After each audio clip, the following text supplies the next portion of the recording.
Hi there, I am Brooke Baumgart, and now we are with Erica Opitz, a shareholder with Chamberlain Hrdlicka. So tonight we'll be receiving a great award for Cross-Border Deal of the Year. Congrats! Yeah, thank you.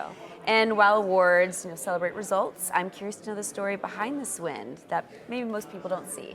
Yeah, so this was for a transaction where Wipro was acquiring Applied Value Technologies, which is in the business of software solutions.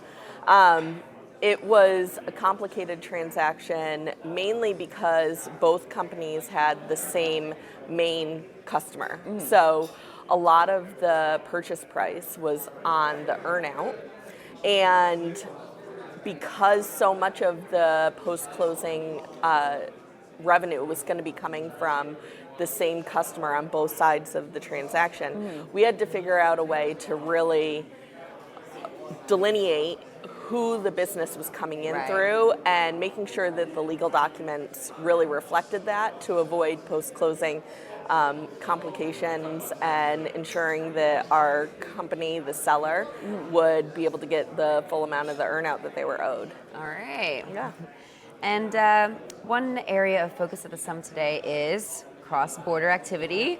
Do you see any challenges or opportunities on the horizon for international deal makers?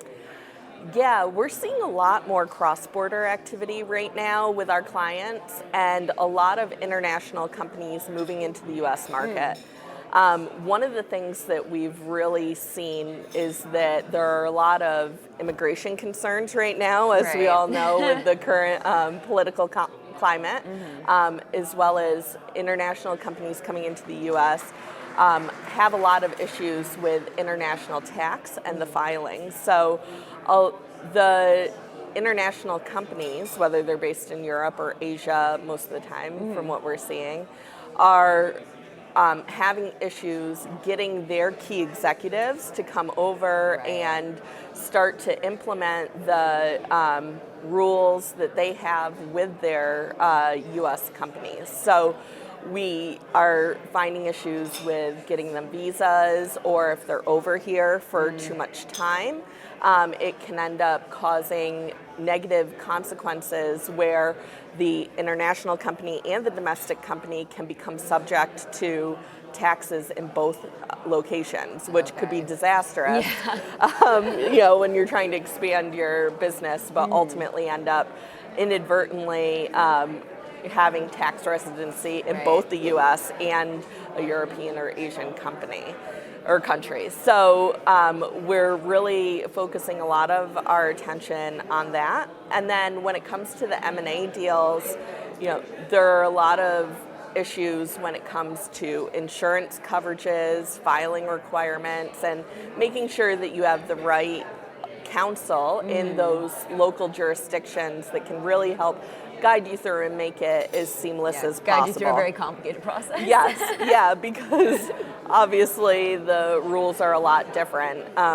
For instance, on the deal that we won Cross-Border Deal of the Year today, that the Singapore filing system, ACRA, crashed for 2 months. Oh my gosh. The night before closing. And so we like a panic attack. Yes. And so we were, everybody, the business people, the legal side, we were all trying to scramble and figure out what we had to do, and we ultimately had to do a staggered closing as a result of it. So, when you're playing in a lot of different countries and trying to make them all come together at the last minute, there's a lot of unexpected things. It's like trying to get everyone to meet up for dinner. It's like, who is free? Let's make this work. Suddenly somebody's kid has a fever and you're trying to maybe next panic. Week. Yeah, exactly. Well, also a topic of discussion at the summit today is mentorship and development of leaders in deal making. I mean, do you have any advice for young professionals eager to make their mark, or for more seasoned veterans seeking to impart their wisdom? Yeah, so I run the mentor program at our law firm, which I love. But one thing that I've found with our mentors is a lot of times people think my way is the only way that it can happen. And so for the mentors, a lot of times it's important to make them realize, yes, you achieved your goals through this method, but it might not work for everybody. Right. And you really have to kind of get to know yourself, to know what your personality type is and what will work for you. Because, you know, for some people it might be speaking at different events, and then for some people that doesn't work for them and they're not going to do well with it, and it's better to develop one-on-one relationships.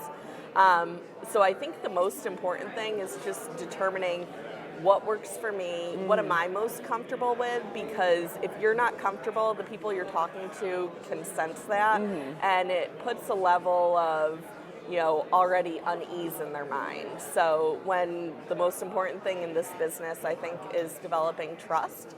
And so the best way to do that is to be most in your element. I love that. Well, it's been so great talking to you. Congratulations Thank you so again. much. Amazing accomplishment. I appreciate it. Thanks for being here. Thank you.